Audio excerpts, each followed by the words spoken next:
其实，袁大哥跟潘大人乃为世交。之前他在潘府也曾见过贤妃娘娘，没想到几年之后，在宫中见到她的时候，她正在辱骂月宫，那情景真是……哎，他说，如果当时有个地洞，他宁可钻到地洞里面，也不愿与她相见。这样啊，原来如此。那贤妃当时骂的是何人？她怎么会如此动情？这件事整个月宫局的人都知道，娘娘骂的是少长月。之前听说他们俩关系还不错，后来却又反目成仇。我觉得他是在故意刁难少长月。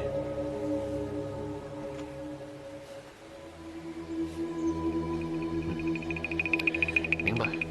来，请。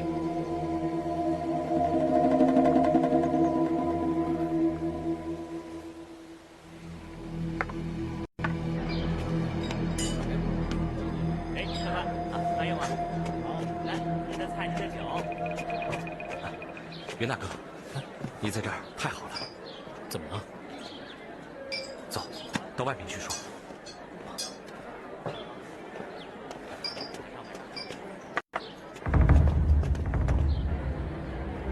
想不到我进宫走一圈，也会引来汪直的调查。袁大哥，你近日还是小心些好。如果有人在查问此事，你要与我说的一致才行。我明白，看来是有人想借此事针对青子宫。后宫勾心斗角之事无风都起浪，现在的贤妃大概已经懂得生存之道了，你不必为她担心。是啊，杨勇，汪直此人绝非等闲之人，你要想替令兄平反，绝对要小心汪直。我知道。之前我没有告诉你，是因为怕你年轻气盛，冒失丢了自己的性命。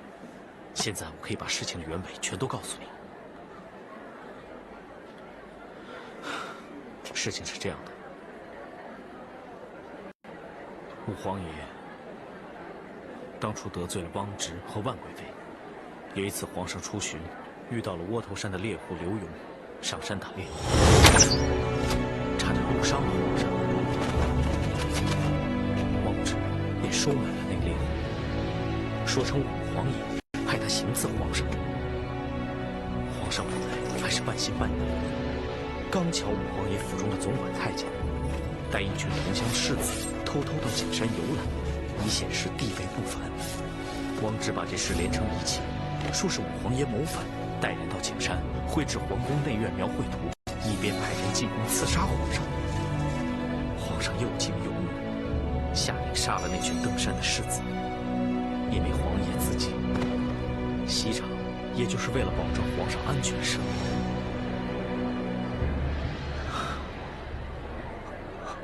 汪直也就成了长工，成了权倾朝野的大太监。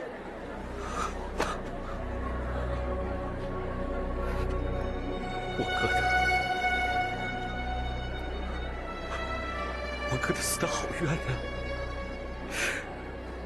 死得好冤呐！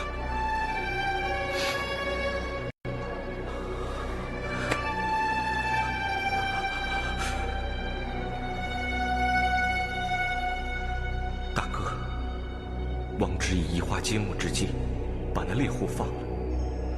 只要我把他找出来，武皇爷和你的冤情就都可以大白天下。大哥，你要保佑我顺利找到那个猎户刘勇。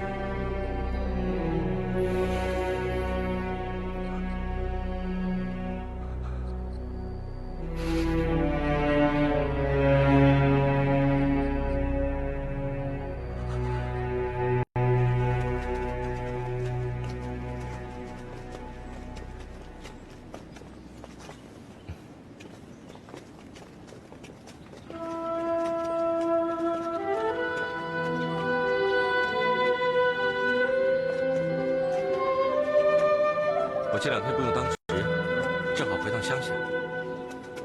过几天就回来，你们不用担心。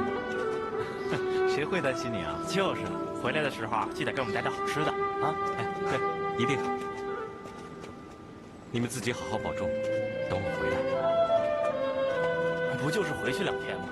怎么这么难舍难离的呀？是啊，舍不得我们的话，就别走了。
这房子破成这样，难道刘勇收了汪直巨款，以逃往他乡？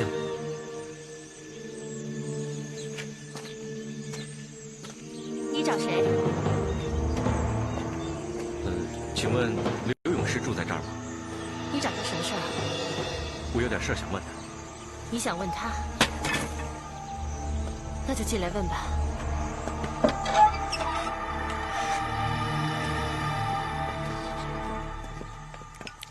娘，哎，这就是你要找的人。要是你能让他开口回答你的话，我和婆婆真是感激不尽。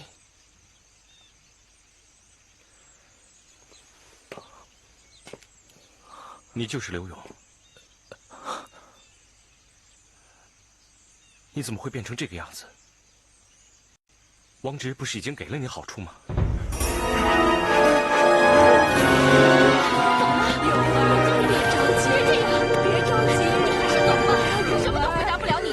你冷静一下，你听我说，你听我说，我不是来害你的。我哥因为武皇爷谋反一案，现在已被牵连致死，横尸街头。我只想查出真相，替他报仇。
回长工，货给你出。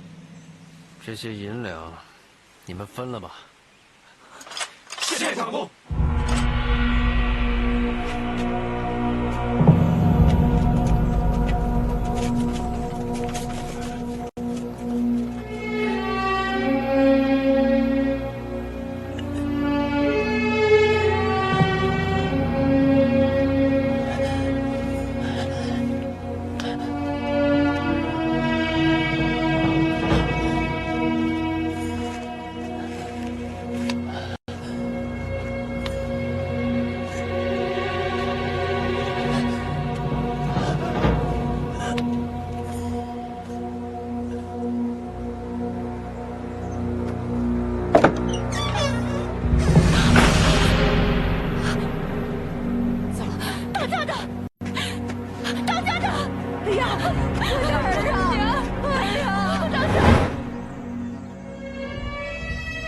刘大嫂，他怎么会弄到如此田地？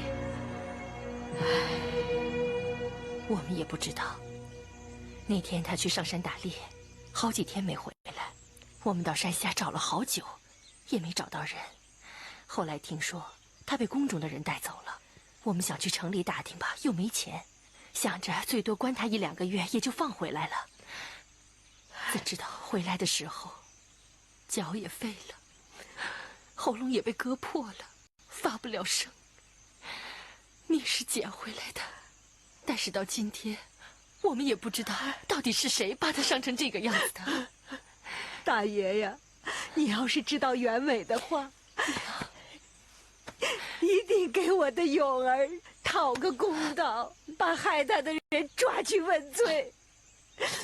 我这个老婆子，给你做牛做马也心甘情愿，我给你跪下了。大妈，大妈，快请起，快请起！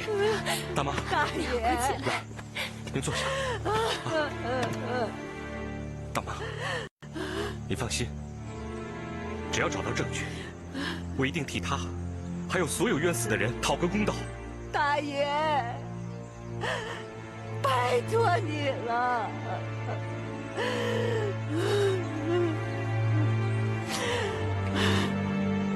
刘大哥，害你的人是不是王直？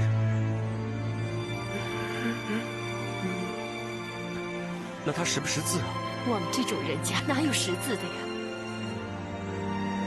他口不能说，手不能写，怎么才能把整件事情说清楚，指证王直呢？公子，我们也知道沉冤难雪，你要是为难的话，我们也不会怪你。那有没有替他请过大夫？我们家里这么穷，哪有钱请大夫？他回来以后，我就上山采了一些草药，给他敷着止血，这才让他活了过来。那这样吧，我下山去帮他请个大夫，看看能不能让他开口说话。谢谢了，谢谢了。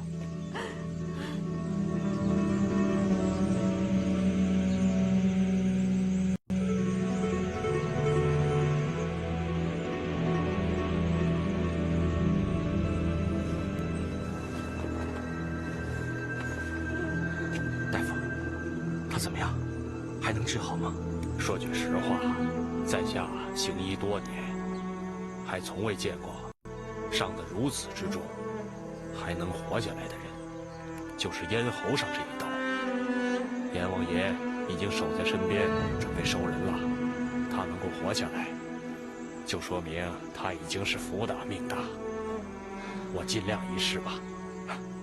那就好，有劳大夫了。先别谢我，这非一朝一夕之事，我也没有多大的把握。我知道，大夫，你只要尽心医治他，我们就很感激你了。这银子，你拿着，不够的话，我日后再补上。我现在就给他针灸，刺激他的咽喉和周身的血脉。谢谢大夫，谢谢公子。勇儿啊，你可要快点好起来啊！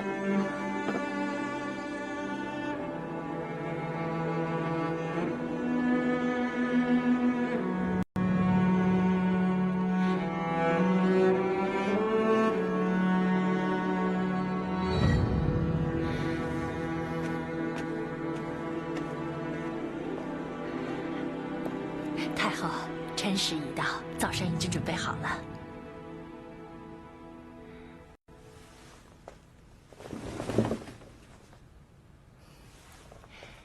太后，该起床了。太后，该起床了。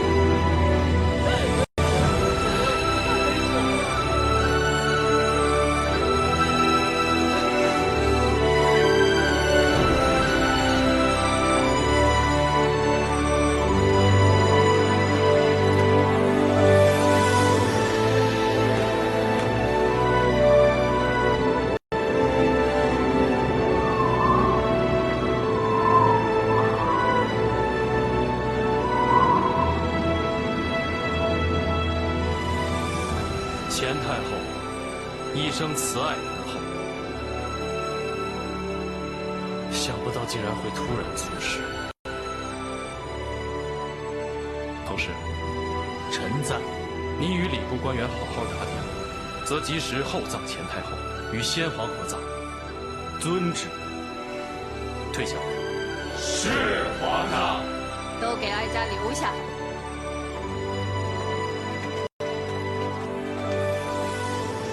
臣等参见太后。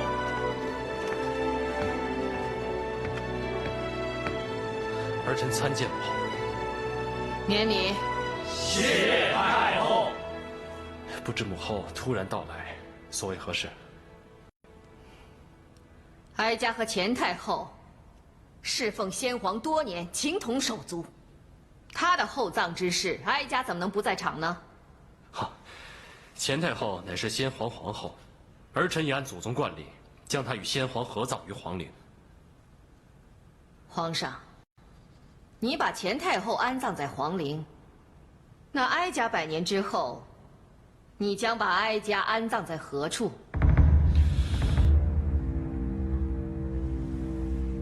彭石，臣在。你是礼部之首，你说。回太后，历代皇室一代之中只有1位太后，所以太后全都是随先皇合葬于皇陵之中。可眼下是2位皇太后并存，你说怎么办？你该不会认为哀家是多余的吧？下官不敢。但什么？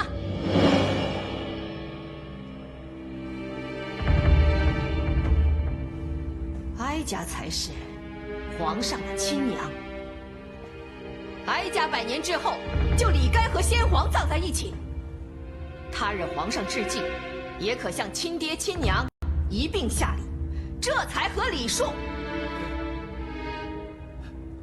回太后，查明朝祖宗历法，历代皇上如不是皇后所生，则是其亲母以其太妃之身另葬他处。你住口！太后息怒！你们都给哀家听好了，前太后一生并无子嗣，她是一个没有福气的女人。她死后就不该和先皇葬在一起，另觅他地迁葬的是她，而不是哀家。皇上，这就是哀家的意见，回宫。儿臣恭送母后。恭送太后。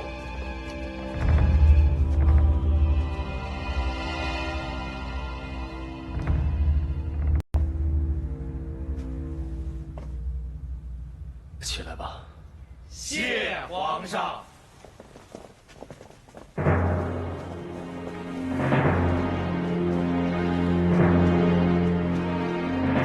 请周太后三思，请周太后收回成命，让前太后早日下葬。请周太后三思，请周太后收回成命，将前太后早日下葬。你们都听好了，要跪管跪下去！但再敢在殿前呼叫，太后绝不轻饶。来人，关上宫门。是。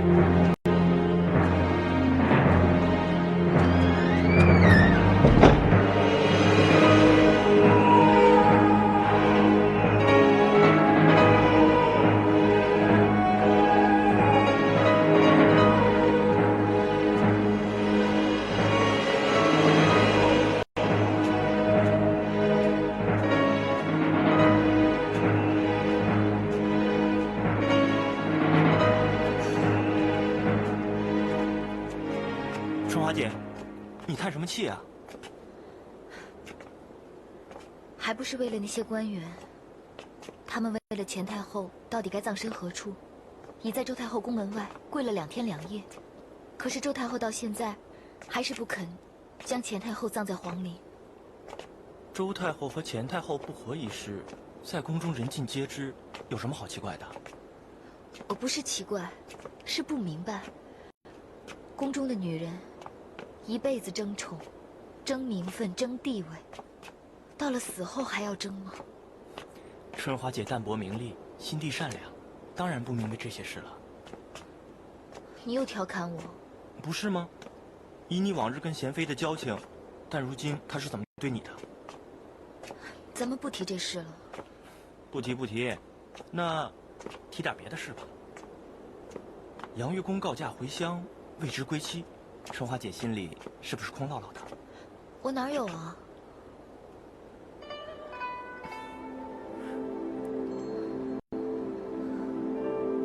如果你跟杨月宫都不是宫中人，那该有多好！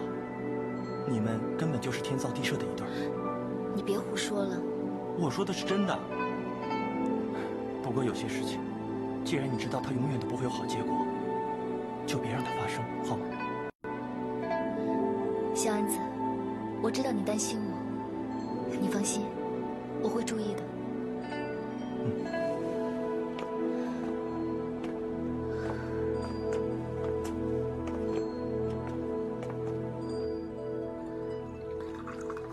皇上，人死不能复生，皇上应以龙体为重，别茶饭不思啊。钱太后一向视朕如己出，仁厚慈爱。如今突然离去，朕怎么能够不难过呢？钱太后之死虽来得突然，但据太医回报，太后离世之时，面容甚是安详，没什么痛苦，这也算是善终了。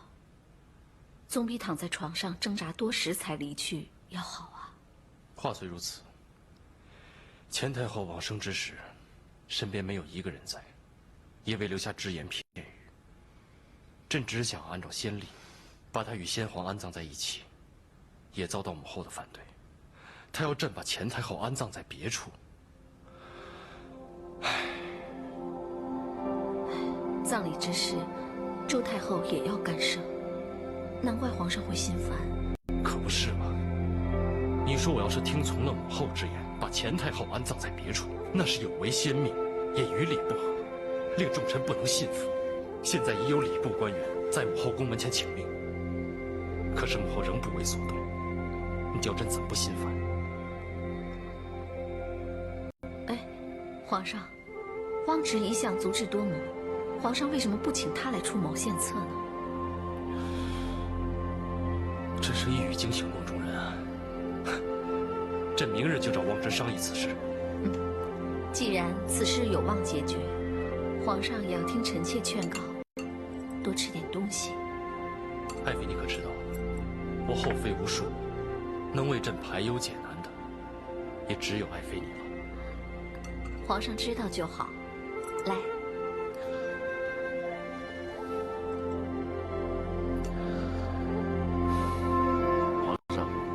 一朝两太后已经开创了先河，何不来一个一灵二太后呢？一灵二太后，望着，那你的意思是，如果不葬钱太后于皇陵的话，就与礼不合，难掩众口；但只葬钱太后于皇陵，那周太后一定也不会答应。所以奴才认为，不如命工匠把这个御林地宫一分为3，左坑安葬前太后，右坑日后安葬周太后，这岂不是两全其美之法吗？这不失为一个好的办法。这样一来的话，周太后也不会为难咱们了。王侄，你不愧是朕的智囊啊！不过，皇上，奴才有个请求，虽然这个方法是奴才想出来的，但希望皇上别在太后面前提及，那就推说是那个彭大人提议便可以了。坐吧。是。谢皇上。这又是为何？因为彭大人是臣子，如果太后有抱怨的话，他也不便干预朝政。但如果说是奴才说的，可能奴才日后做事就不太方便了。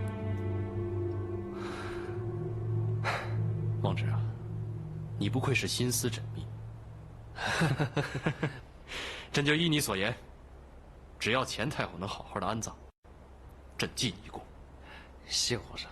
周太后驾到！恭迎太后！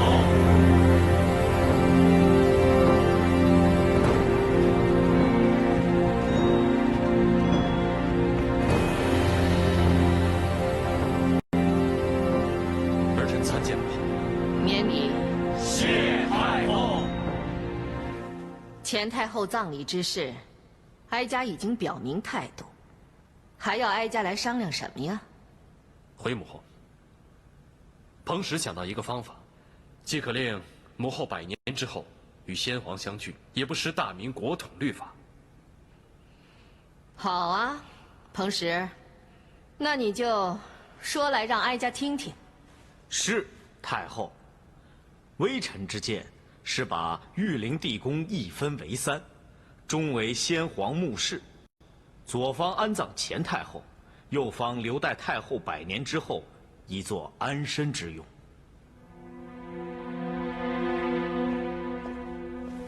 汪直参见太后，不知太后宣召奴才有何吩咐？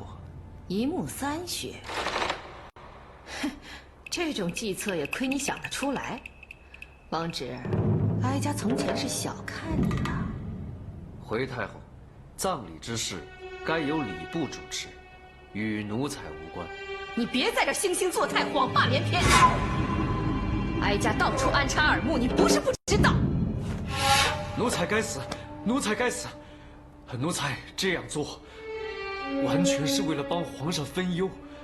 我多管闲事了，奴才该打，奴才该打，奴才该打，奴才该打，奴才该打，奴才该打，奴才该打。奴才该打，奴才该打，奴才该打。好了，好了，事情啊，也没你说的那么严重。哀家只是在想，怎么样才能让哀家的心里舒服呢？可是，怎么才能让哀家的心里舒服一点呢？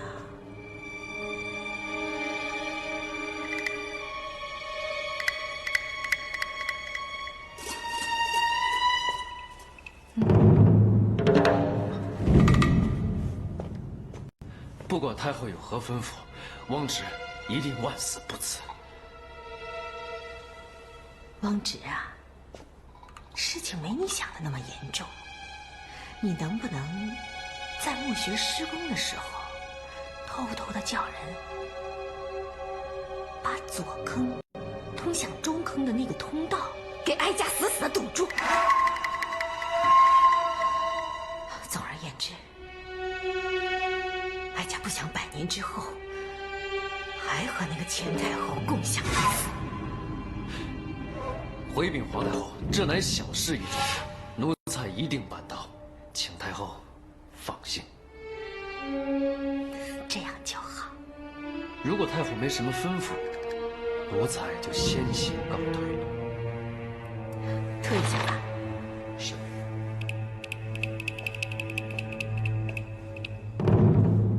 好生处理此事啊！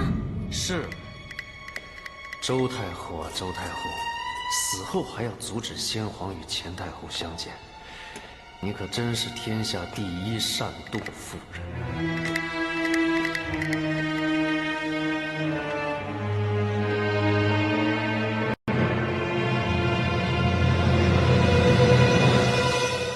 客官，里边请。哎，小二啊，请问你们这里有没有一位20多岁独自喝酒的客人呢？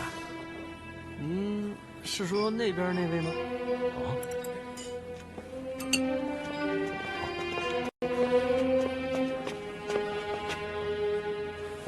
潘大人吗？总算是找到你了。有什么事吗？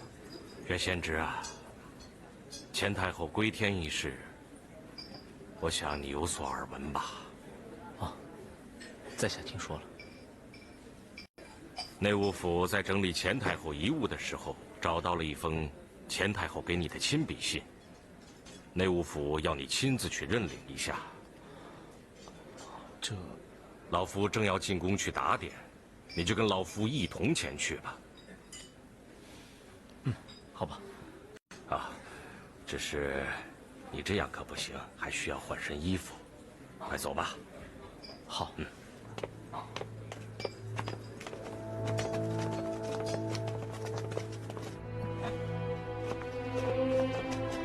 太后猝逝，虽未留下遗言，可在清点遗物的时候，却发现留下了数封书信，交代了一些后事。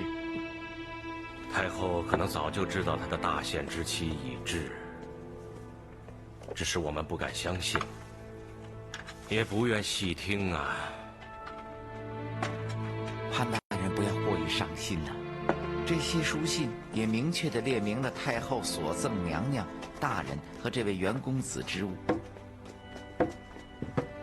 待你们看过信之后，可去内务府取回太后所赠的贵重之物。杨公公，我们还想在此宫殿再次缅怀一下太后，不知方便与否？这没问题，我就留下福源，等你们走后，关好门窗便是。娘娘，奴才告退。退下吧。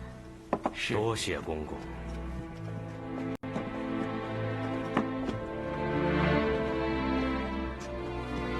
福源、七巧，你们到门外等候。是。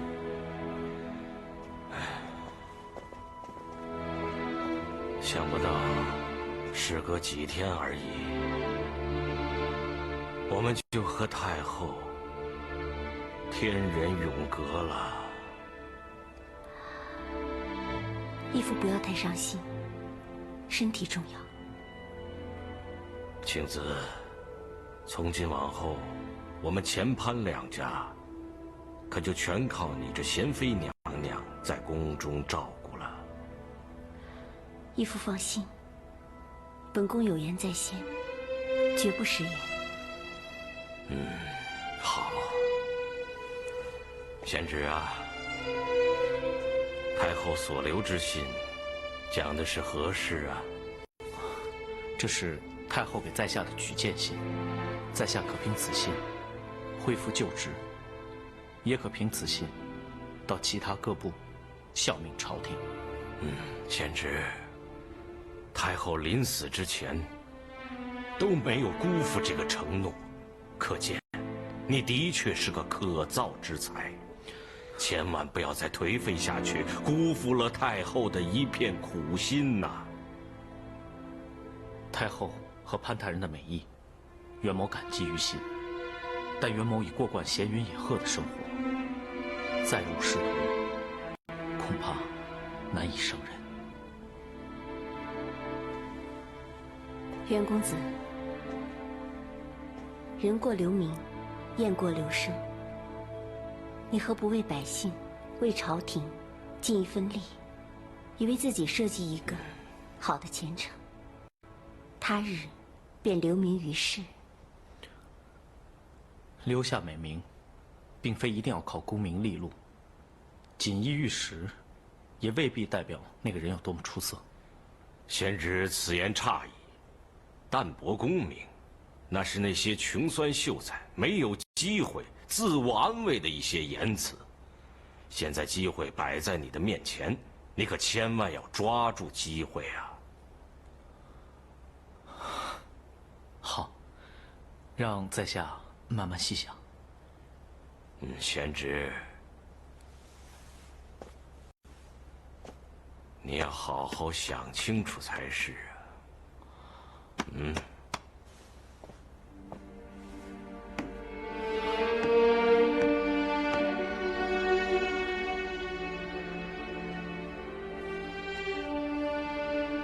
袁公子，我听义父说，你辞官以后，便四处流浪，居无定所。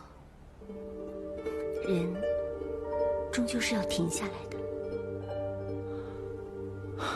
谢娘娘关心，但每个人所追求的东西都有不同。如贤妃现在已贵为妃嫔，享尽荣华富贵。可是那天在下见娘娘那般动怒，看来心里也未必真的愉快吧。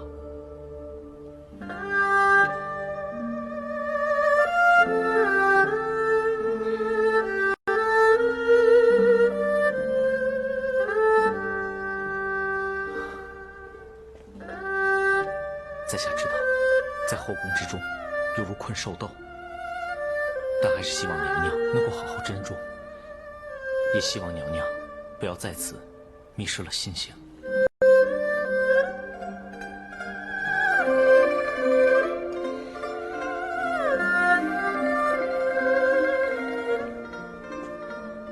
多谢公子提点。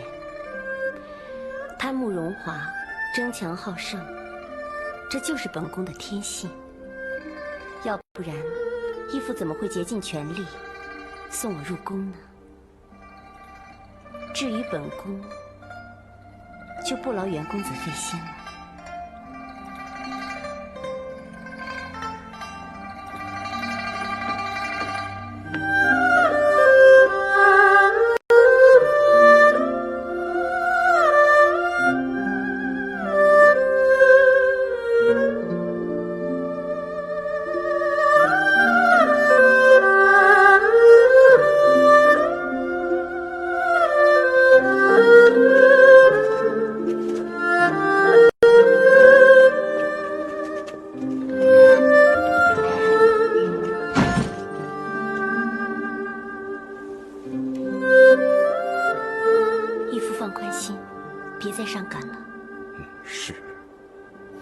先行回宫，不做远送了。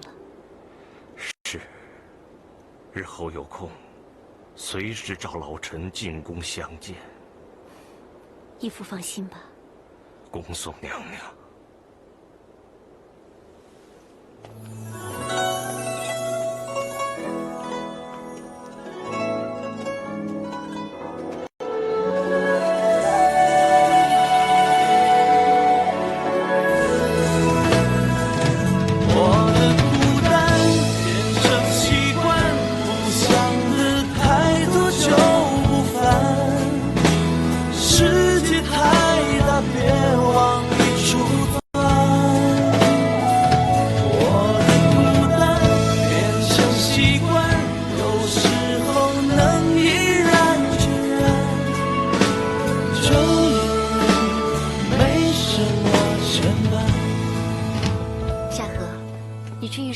准备些茶点，我想在凉亭小歇。是娘娘。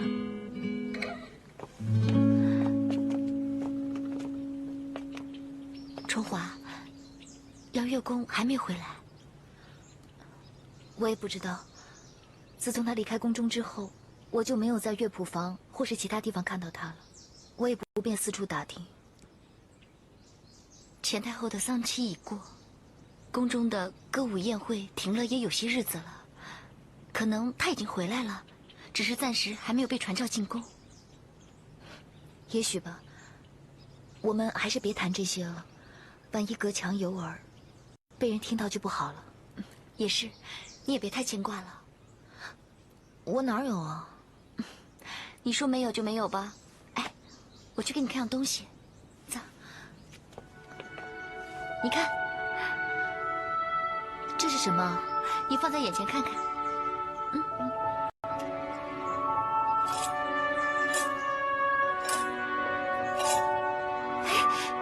里头还会变，这叫什么来着？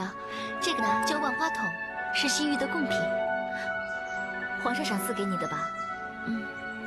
皇上见我闷闷不乐，所以赐给我解闷的。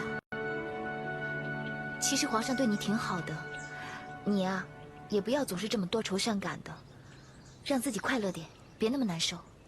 我知道，可是心不由己啊。不想这些了，来，你看看多好看，看看，来，转一下，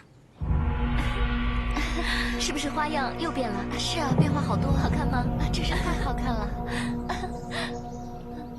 在下知道，在后宫之中犹如困兽斗，但还是希望娘娘能够好好珍重，也希望娘娘不要在此迷失了信心。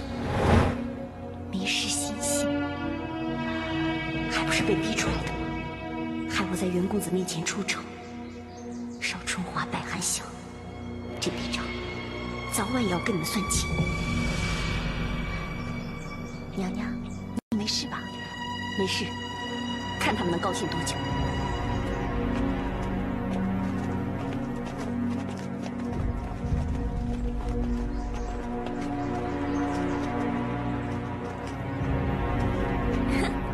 好漂亮啊！这个东西真是太有趣了。